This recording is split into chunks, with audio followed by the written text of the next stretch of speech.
we have to think differently. You know, we have to look at things differently. And I just think that things like Web Talk, things like, you know, crowdfunding apps, things like learning how to use the Forex trading, learning how to do the different things that can really generate people, they can help people generate money. People are starting to learn those things. They're trying to do, and like, I don't know if you heard about the GameStop, how people kind of saved GameStop and made a lot of money doing stuff and raising the value of some random company and drove the value up. I don't even know how they did it. I don't even know, like, I still don't quite understand how they did it. But it's very interesting that people are trying to figure out, wait a minute, if the upper 1% can do it, why aren't we trying to do it?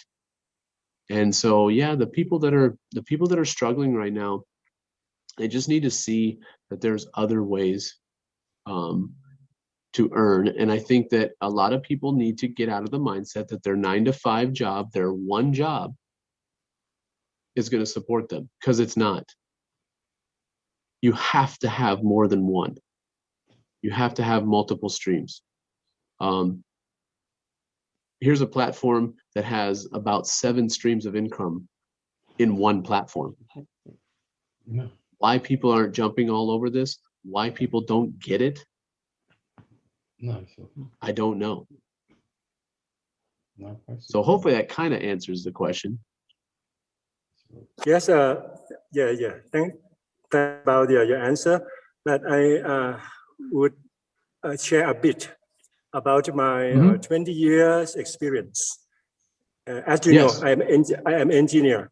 Yeah, most of my life I concerned about the construction things, and many of project is a big one. It's a mega project.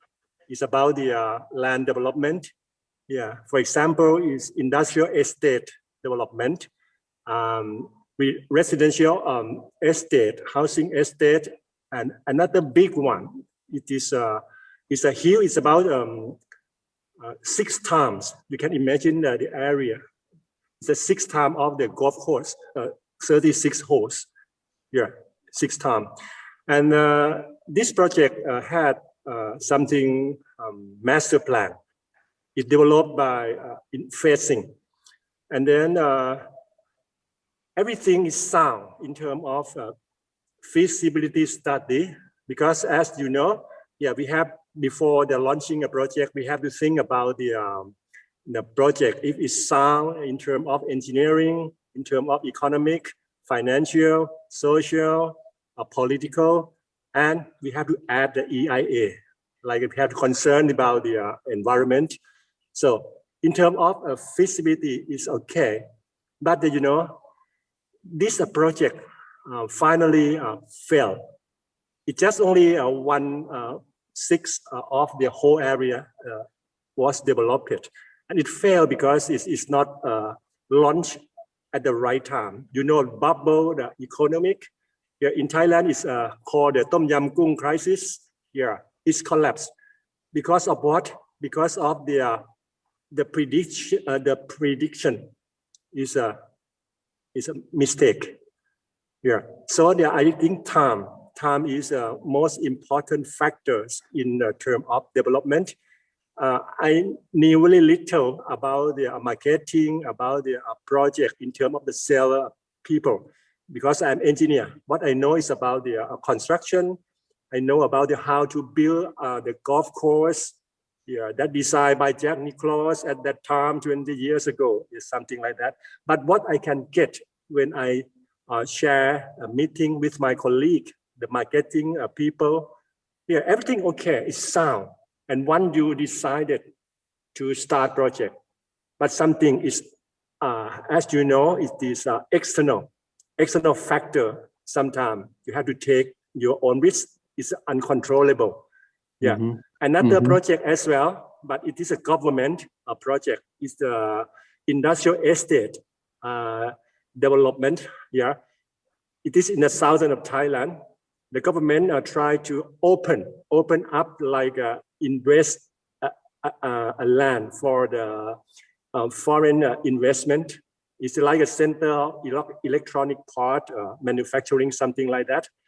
But finally, because of the government might think not truly on demand side, and finally, yeah, so it's failed. It's not about the time for this case, but it's about the you predict the consumer behavior, or you mistake in prediction of the demand side. That is another factor of my experiential learning when I was engineer 20 years ago. Yeah, this is what I would like to share. Two factors, time and the demand side. You're supposed to think about that, and you have to accept sometimes many factors you can control. Yeah. Business take their own risk. Thank you. Yeah. So let me ask you, Peapot, when you say like the golf course, when you say the product or the project is collapses, are you saying that the project at a certain time when COVID is gone and people start living their lives again, will that project renew, or is it just done? Yeah, I think it's might live like that and waiting for certain times, because it's like an economy cycle. Yeah, when it's coming up high, yeah, highest prosperity, and one day it's in a recession, and then come to the lowest one and recovery. I think we need to wait, and mostly of the project, abandoned project in the city, like a high-rise building was boom 10 years ago, and some project abandoned for some certain period of times and just wait, and sometimes transfer the investor. Yeah, and finally it's come back. Yeah, not a total project, but some part. For example, like a shopping mall. Yeah, usually they have the two part, like a office area. It's a high-rise building, and the low-rise is for shopping, anything to make money. But some project, yeah, when it's come back, it's developed only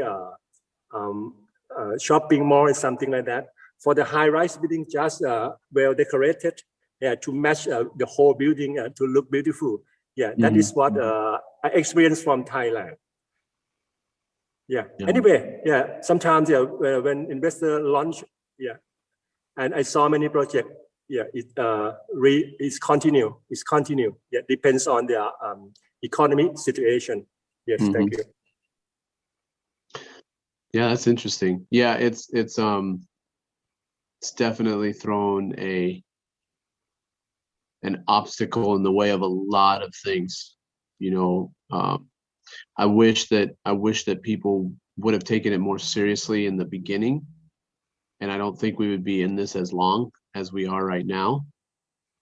I think that it's something so different and so new, and people don't understand like that it is a problem. And even though people may think that it's not, and that we should just be doing things as normal, we got to fix the problem. And I think that that's huge, because, you know, like you say, like people are losing jobs and things are collapsing. Tim and I were, you know, we were talking to someone in a hotel, and he was just like, he said, if we have 3 or 4 months more of this, we're done. Our business is done. And you know, that's a scary thing for people. It really is. And so you know, I just hope that there's a way to fix that problem, and to get this fixed so that people can go back to normal. So yeah, thanks for that. It's true. I mean, it's a factor that's slowing a lot of people down. Yeah. And anyway, I share. It's not in terms of marketing perspective, because it's not my area. But right. I just share from my experiential learning. Mhm, Yeah. mhm. Yeah. Sorry. Would I say? I would like to say hi to Rosemary and Tony. Bye. And Terry Ham. Yeah. How you doing? Thank. Yeah. So exhausted because walking on the sand beach took me a double energy. Yeah. I gonna to have a welcome lunch from my friend. Stay nearby with him today. Very nice. Very nice. Okay, thank you. Talk later. I will walk back to my room and then take a shower, ready for lunch.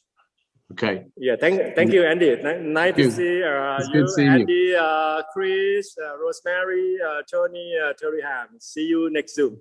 Thank you. All right. Yes, yes. I'll see you Yeah. maybe tomorrow. We'll get on Yeah, tomorrow. yeah. Sure. Thailand is rising. If you educate one person, you can change a life. But if you educate many, you can change the world.